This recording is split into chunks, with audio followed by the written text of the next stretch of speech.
اعوذ باللہ من الشیطان الرجیم بسم اللہ الرحمن الرحیم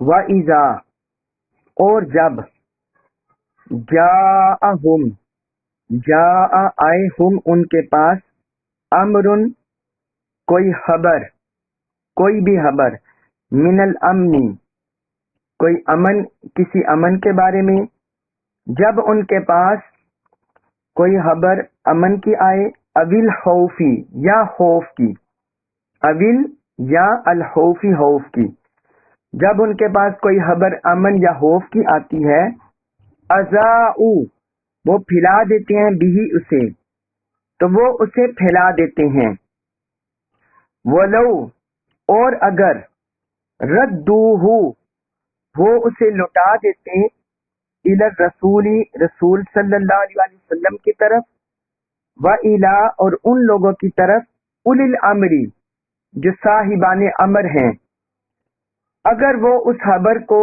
رسول صلی اللہ علیہ وسلم کی طرف اور صاحبان امر کی طرف لوٹا دیتے منہم اپنے میں سے منہم اپنے میں سے لعلما تو ضرور جان لیتے ہو اس کے متعلق الذین وہ لوگ تو ضرور اس کی حقیقت جان لیتے الذین وہ لوگ یستنبطونہ جو کسی بھی بات کا نتیجہ اخذ کر سکتے ہیں. استنباط کہتے ہیں نتیجہ اخذ کرنا، کسی چیز کا معنی نکالنا، کسی چیز کا مفہوم نکالنا، اسے بولتے ہیں استنباط. تو یستنبطونہ وہ نتیجہ اخذ کر لیتے، اس کا معنی نکال لیتے اس خبر کا منہم ان میں سے. تو جو صاحبان امر ہے وہ اس خبر میں سے کوئی نہ کوئی نتیجہ اخذ کر لیتے، اس کی حقیقت جان لیتے.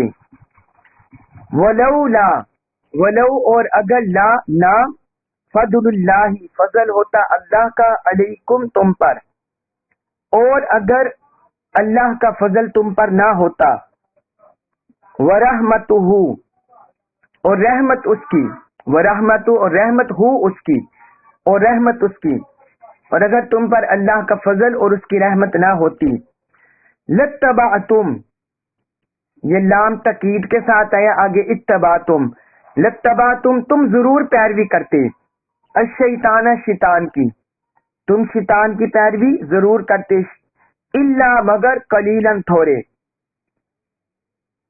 یعنی تھوڑے کے علاوہ چند ایک کے علاوہ تم ضرور شیطان کی پیروی کرنے لگ جاتے. اس آیت مبارکہ میں اللہ تعالی نے منافقوں کو تنبیہ کی ہے.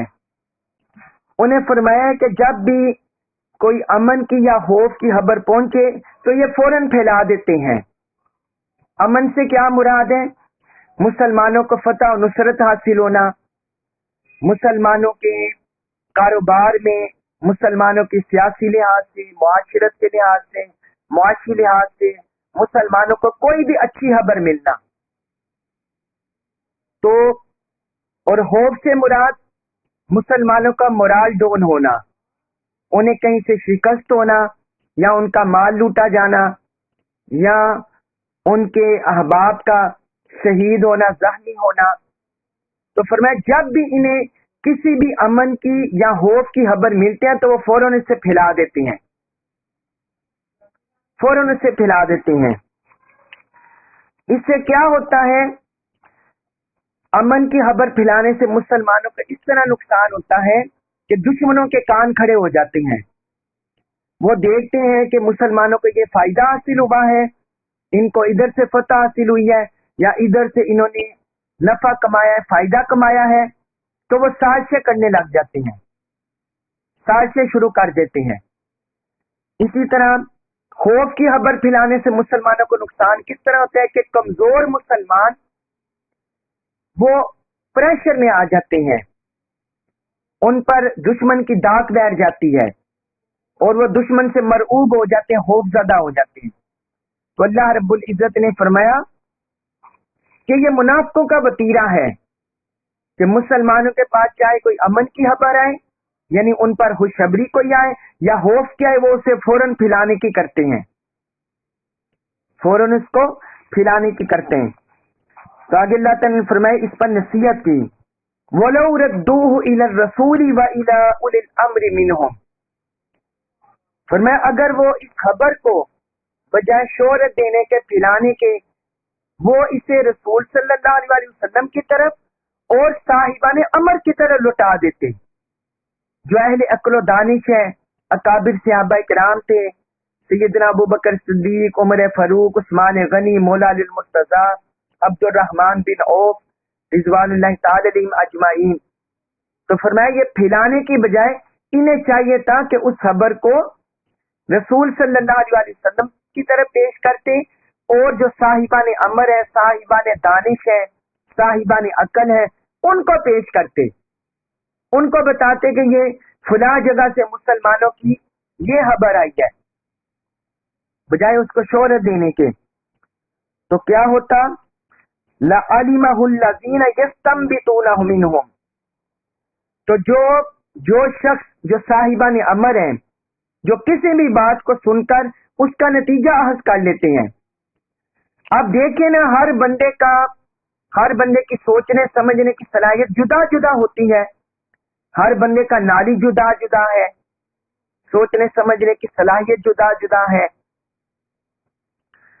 تو بعض بندے ہر معاملے کو بڑی گہرائی میں دیکھتے ہیں، پھر ہر بندے کی اپنی اپنی فیلڈ ہوتی ہے، کوئی سیاست میں گہری نگاہ رکھتا ہے، کوئی معاشرت میں رکھتا ہے، کوئی معیشت میں رکھتا ہے، کوئی قومی معاملات میں، کوئی بین الاقوامی معاملات میں، کوئی انفرادی معاملات میں۔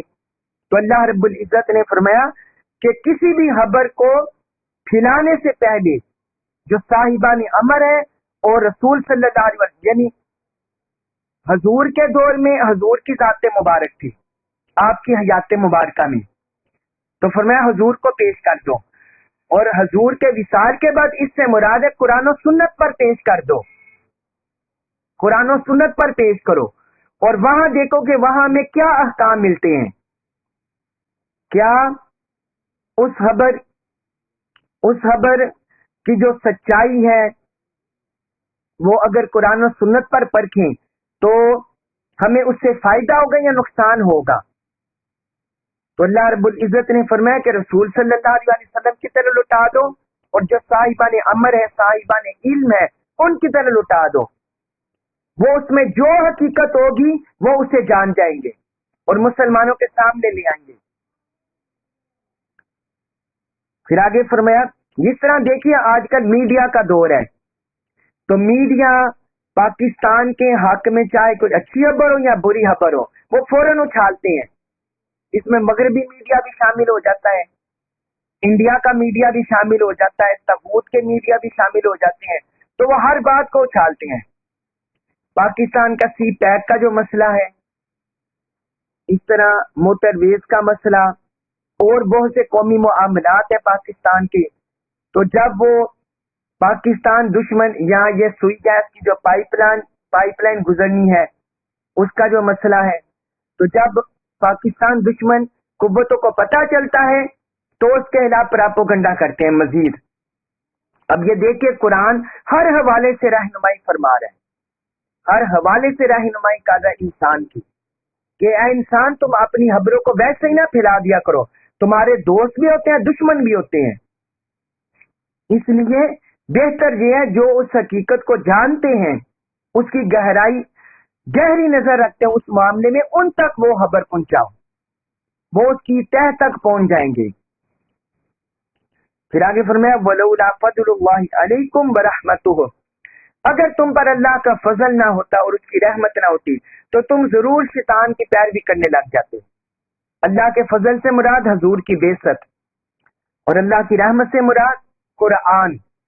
اللہ کا فضل اور اللہ کی رحمت قرآن اور حضور کی بعثت۔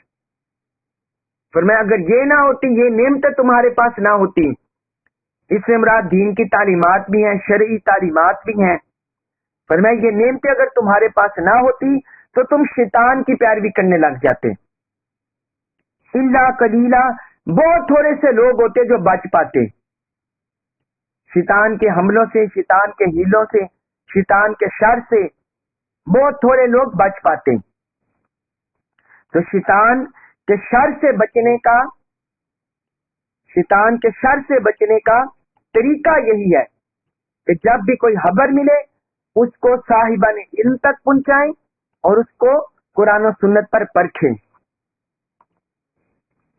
اس کے بعد فرمایا سورۃ النساء آیت نمبر 84 فقاتل، پس اے محبوب فقاتل آپ جہاد کیجئے، آپ قتال کریں، فی سبیل اللہ راستے میں اللہ کے، آپ اللہ کی راہ میں جہاد کیجئے، لا تکلفو، لا نہیں تکلفو مکلف کیا جائے گا یا ذمہ دار ٹھہرایا جائے گا، آپ کو ذمہ دار نہیں ٹھہرایا جائے گا، الا مگر نفس کا، اپنی جان کا، آپ کو اپنی جان کے علاوہ کسی کا ذمہ دار نہیں ٹھہرایا جائے گا۔ وحرد المؤمنین، وحرد اور آپ اباریں، آپ رغبت دلائیں، اباریں، المؤمنین مومنوں کو، آپ مومنوں کو جہاد کی طرف اباریں، انہیں رغبت دلائیں۔ اللہ، عسا قریب ہے، اللہ اللہ، ان یکفا وہ توڑ دے، ان یکفا وہ توڑ دے، وہ روک دے، باسا جنگی طاقت کو، باسا جنگی قوت کو، جنگی طاقت کو، اللہ زینہ ان لوگوں کی کفروا جنہوں نے کفر کیا۔ قریب ہے اللہ تعالیٰ کافروں کی جنگی طاقت کو توڑ دے، ان کا جنگی زور توڑ دے۔ واللہ اور اللہ اشد بہت سخت ہے، باسن گرفت کرنے میں، اور اللہ کی گرفت بہت سخت ہے، واشد اور وہ بہت سخت ہے، تنکیلا سزا دینے میں، اور سزا دینے میں بھی وہ بہت سخت ہے۔ اب اس آیت مبارکہ میں اللہ رب العزت نے اپنے حبیب مکرم صلی اللہ علیہ وسلم کو فرمایا ہے کہ آپ اللہ کی راہ میں قتال کریں، اللہ کی راہ میں جہاد کریں۔ یہ اگر منافق آپ کے ساتھ نہیں ملتے تو تب بھی آپ نے نکلنا ہے، اگر کوئی آپ کے ساتھ نہیں بھی نکلتا تب بھی آپ نے نکلنا ہے۔ آپ نے، یہ اللہ کی طرف سے فریضہ ہے، مظلوم مسلمانوں کی مدد کرنے کے لیے، ظالموں کے خلاف اٹھنے کے لیے، فرمایا یہ اللہ پاک کی طرف سے ہے، تو آپ اللہ کی راہ میں قتال کریں، اللہ کی راہ میں جہاد کریں۔ لا تکلف الا نفسک، اگر کوئی بندہ آپ کے ساتھ نہیں نکلتا تو اس کا بوجھ آپ پر نہیں ہوگا، اس کی ذمہ داری آپ پر نہیں ہوگی، آپ کی ذمہ داری ہے صرف پیغام پہنچانا، جو آپ کا بوجھ وہ آپ کے ذمہ ہی ہے۔ وحرد المؤمنین اور آپ مومنوں کو اباریں، مومنوں کو اللہ کی راہ میں نکلنے کے لیے، جہاد کرنے کے لیے، قتال کرنے کے لیے آپ مومنوں کو اباریں، انہیں تحریف دیں، انہیں اباریں۔ اس آیت مبارکہ کا پس منظر جو بڑا مارکہ ہوا تھا غزوہ بدر، اس کے بعد ایک مارکہ ہوا تھا چھوٹا، اسے کہتے ہیں بدر صغریٰ، بدر صغریٰ۔ اس میں حضور صلی اللہ علیہ وسلم نے اہل ایمان کو فرمایا نکلو، تو منافقوں نے مسلمانوں کا اپنی چال میں گھیر لیا یا سستی کرنے لگے، تو حضور صلی اللہ علیہ وسلم کے ساتھ بمشکل 70 افراد نکلے، 70 افراد۔ تو اللہ پاک نے اسی کی طرف اشارہ کیا کہ آپ نے مومنوں کو ابارنا ہے، باقی جو نہیں آتا تو اس کا بوجھ آپ کے ذمہ نہیں ہے، آپ صرف اپنے نفس کے، اپنی جان کے مکلف ہیں، اپنی جان کے ذمہ دار ہیں۔ اور پھر اللہ تعالیٰ نے فرمایا کہ قریب ہے اللہ تعالیٰ کافروں کا زور توڑ دے، ان کی جنگی قوت کو، جنگی زور کو اللہ تعالیٰ توڑ دے۔ تو اسی طرح ہوا، حضور صلی اللہ علیہ وسلم جب تشریف لے گئے تو ابو سفیان کا لشکر بھاگ گیا، وہ چلا گیا۔ تو آگے اللہ تعالیٰ نے فرمایا واللہ اشد بأسا واشد تنکیلا، اللہ گرفت میں بھی بہت سخت ہے اور سزا دینے میں بھی بہت سخت ہے۔ یعنی اہل ایمان اگر یہ سمجھتے ہیں کہ کافروں سے مقابلہ کر کے، یا یہ منافق یہ سمجھتے ہیں کافروں سے مقابلہ کر کے ہم ہار جائیں گے، ہم کوئی گرفت میں آ جائیں گے، کوئی ہم پر ظلم ہو جائے گا، تو اللہ تعالی نے فرمایا کہ اللہ تعالی کے احکام سے انحراف کرنا یہ زیادہ جرم ہے، اللہ تعالیٰ کے احکام سے انحراف کرنا۔ تو فرمایا وہ گرفت میں بھی بہت سخت ہے اور سزا دینے میں بھی بہت سخت ہے۔ تو جو اس کی مانیں گے وہ اللہ کا فضل اور رحمت پالیں گے، اور جو اللہ کے احکام کو، حضور صلی اللہ علیہ وسلم کے احکام کو نظر انداز کر دیں گے تو اللہ تعالیٰ کی طرف سے گرفت ہوگی اور سزا ملے گی۔ اس کے بعد ہے سورۃ النساء آیت نمبر 85، اس میں فرمایا من، جو شخص یشفع سفارش کرے، شفاعتن سفارش، حسنتن نیک کام کی، فرمایا جو کوئی بھی اچھے کام کی سفارش کرے گا، یکن ہوگا لہو اس کے لیے، نصیب حصہ منہا اس سے، تو اس کے لیے اس سفارش کا حصہ ہوگا، یعنی اس کو اس سفارش کا ثواب ملے گا۔ ومن، اور جو شخص یشفع سفارش کرے گا، شفاعتن سفارش، سیئاتن برائی کی، اور جو کوئی برائی کی سفارش کرے گا، یکن ہوگا لہو اس کے لیے، کفلن گناہ، حصہ، منہا اس سے، کفلن گناہ، منہا اس سے، اور جو کوئی بری سفارش کرے گا، برائی کی سفارش کرے گا، تو اس کے لیے اس گناہ کا حصہ ہوگا۔ وکانا، اور ہے اللہ، اللہ علی اوپر، کلی ہر شیء چیز کے، مقیتا قادر، اور اللہ ہر چیز پر بڑا قادر ہے، بڑا نگہبان ہے، بڑا قادر ہے۔ اب اس آیت مبارکہ میں اللہ رب العزت نے دنیا میں سفارش کرنے کے بارے میں رہنمائی فرمائی ہے۔ دنیا میں ظاہر بات ہے انسان کو، انسان کے ساتھ تعلق کام پڑتا ہے، تو اگر کسی نے اپنا جائز مقاصد کے لیے، نیکی کے لیے، بھلائی کے لیے کسی کی سفارش کر دی، کسی یونین کونسل کو کرنی ہے، کسی ایم این اے کو کرنی ہے، کسی ایم پی اے کو کرنی ہے، کسی وزیر کو کرنی ہے، کسی کی بھی دکھ درد میں حصہ بانٹنا ہے، ظلم کرنے کے لیے نہیں بلکہ نیکی احسان کے لیے، یا معاشرے کا کوئی بھی کسی ادارے میں کام پڑ گیا، گورنمنٹ ادارے میں کسی کو کام پڑ گیا، تو وہاں اس نے اپنا جائز کام پورا کروانا ہے، تو اللہ تبارک و تعالی نے فرمایا جو بھی کسی کی جائز سفارش کرے گا، اچھی سفارش کرے گا، نیکی کی سفارش کرے گا، تو اسے اس کا اجر ملے گا، اس کا اجر ضائع نہیں جائے گا۔ اور دوسری ہوتی ہے سفارش، بری سفارش، برائی کی، گناہ کی، تو اس میں فرمایا جو برائی کی سفارش کرے گا، برائی کا راستہ کھولے گا، تو پھر اس کو اس گناہ کا، اسے اس گناہ کا حصہ ملے گا، جتنا اچھی سفارش کرنے کا نیکی کا حصہ ملے گا، اسی طرح بری سفارش کرنے کا گناہ ملے گا۔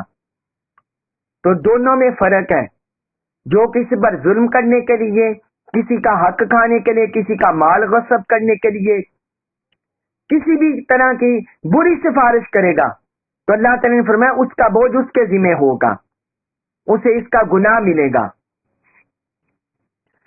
وَكَانَ اللَّهُ عَلَى كُلِّ شَيْءٍ مُقِيتًا، اور اللہ ہر چیز پر قادر ہے، یعنی مطلب یہ ہے کہ وہ نیکیاں کرنے پر، ثواب دینے پر بھی قادر ہے، اور اگر کوئی بندہ بری سفارش کرتا ہے تو اس کو سزا دینے پر بھی قادر ہے، سزا دینے پر بھی قادر ہے، وہ نیکیاں دینے پر بھی اور سزا دینے پر بھی قادر ہے۔ اور پھر اس میں انسان کی آزمائش بھی ہوتی ہے، انسان کی آزمائش بھی ہوتی ہے، تو اللہ تعالیٰ دیکھتا ہے کہ کون آزمائش پر پورا اترتا ہے، کیا وہ نیکیوں کو اپناتا ہے یا برائی کو اپناتا ہے؟ معاشرے میں اچھائی کو فروغ دیتا ہے، مخلوق کی مدد کرتا ہے، یا معاشرے میں برائی کو پھیلاتا ہے اور مخلوق کو تنگ کرتا ہے؟ تو اللہ تعالیٰ ہر چیز پر قادر ہے، اللہ تعالیٰ ہر چیز پر قادر ہے. جیسا بندہ کوئی عمل کرے گا ویسا ہی اللہ کے ہاں اس کا صلہ پالے گا. اس کے بعد ہے سورۃ النساء آیت نمبر 86. اس میں اللہ تعالیٰ نے فرمایا وَإِذَا، اور جب، حُيِّيتُم، تکریم کی جائے، حُيِّيتُم تکریم کی جائے، بِتَحِيَّةٍ سلام کے ذریعے، بی ذریعے تحیاتن سلام، کلمہ سلام کے ذریعے، اگر تمہاری سلام کے ذریعے تکریم کی جائے، فحیو، تو تم سلام کرو، تم جواب میں سلام کرو، بِأَحْسَنَ، بہترین طریقے سے، منہا، اس سے، تو تم جواب میں اس سے بہتر لفظ کے ساتھ سلام کرو، او یا ردوہا، تم لوٹا دو اسے، یا کم از کم ویسا ہی تم اسے لوٹا دو.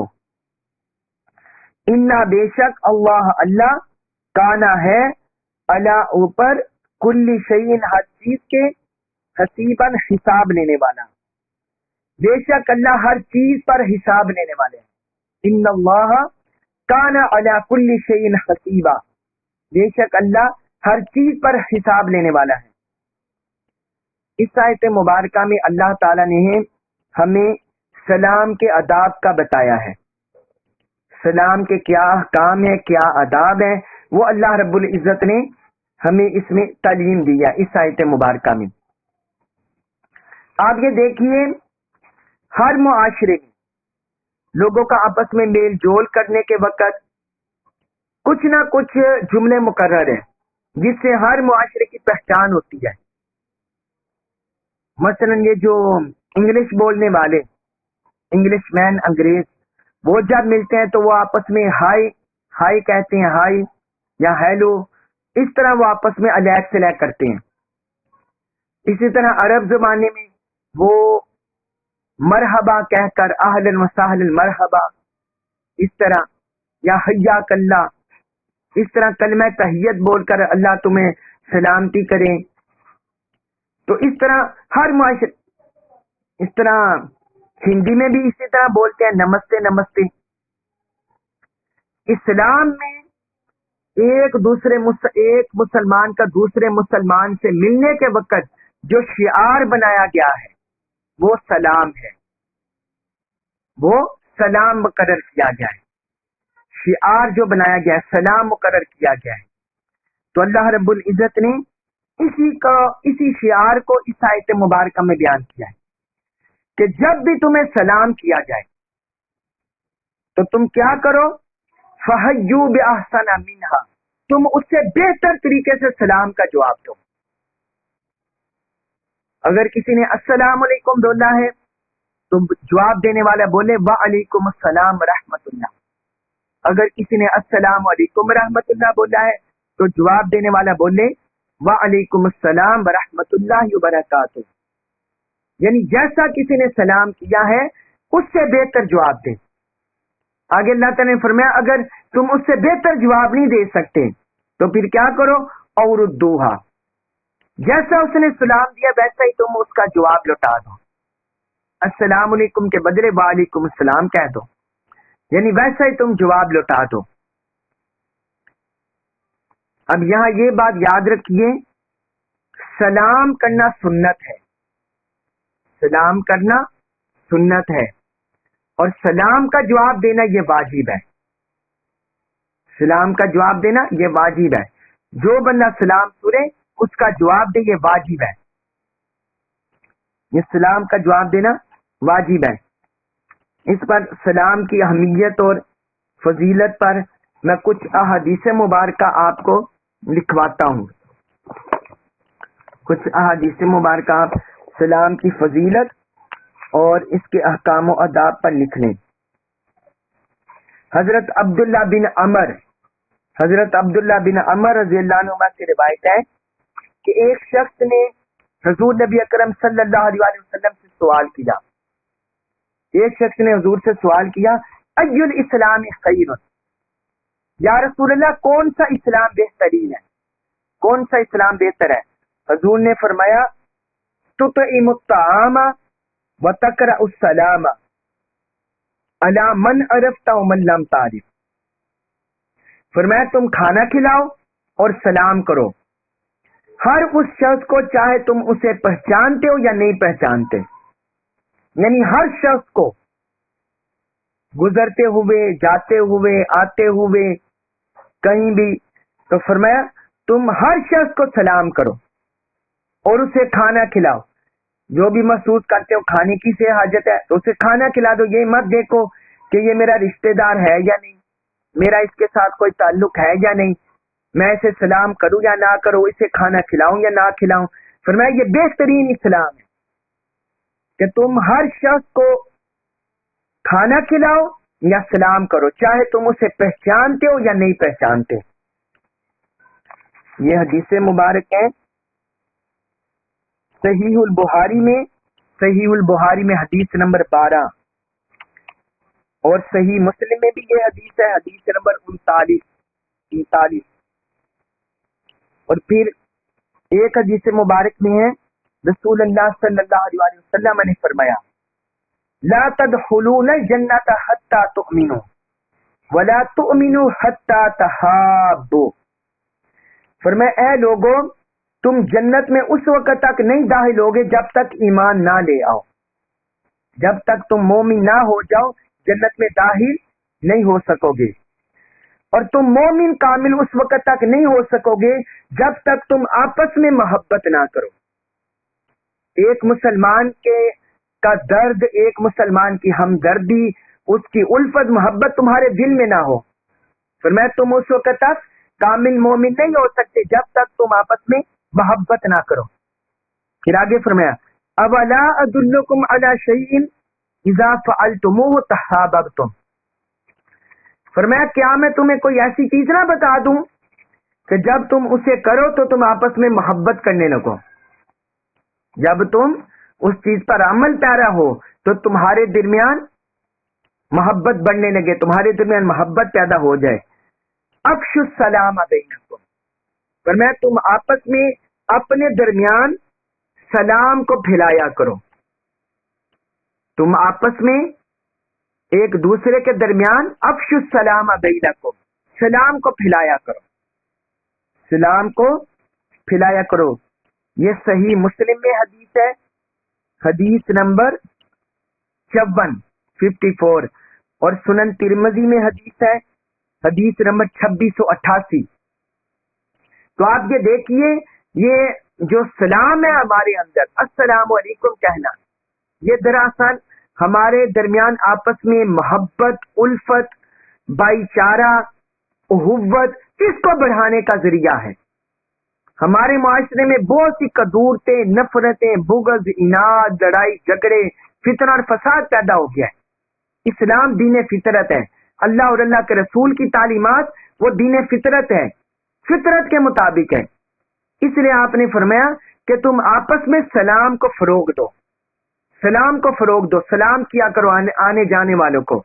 یہ نہ دیکھا کرو کہ یہ اس سے ہماری جان پہچان ہے یا نہیں، اس بہن سے ہماری جان پہچان ہے یا نہیں، یا اس بھائی سے ہماری جان پہچان ہے یا نہیں. عورتوں اور مردوں میں جہاں فتنہ نہ ہو تب سلام کیا جائے گا، اور جہاں فتنہ ہو وہاں سلام نہیں کیا جائے گا. وہاں منع ہے، وہاں کراہت مکروہ ہے.